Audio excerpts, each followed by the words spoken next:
आज आहे माझ्या प्रेपचा day 11. Body weight 61. Prep day सुरू करून 11 दिवस झाले. डाएट कन्सिस्टंटली फॉलो करतोय but no change in weight. हा माझ्या डाएट मध्ये अंडी आणि चिकनचा झोल होतोय. म्हणूनच असेल माहितीये मला. इंजुरी नंतर दुसऱ्या हप्त्यावर लेग डे साठी प्रवेश केला.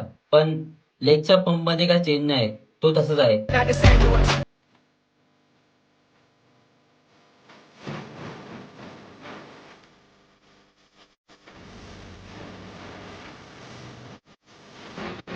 आणि जर माझा लेगचा वर्कआउट हवा असेल तो तर कॅप्शन मध्ये आहे.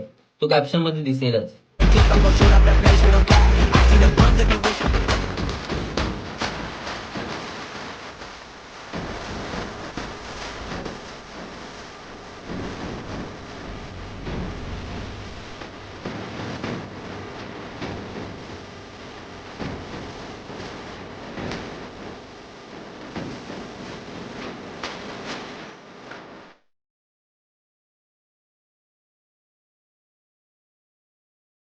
प्रिपरेशन डेज निघत चाललेत पण मी टार्गेटच्या अजून जवळपास पण नाही आलोय. पण मी ट्राय वर बेस्ट डे. डे 1 और 1 डे.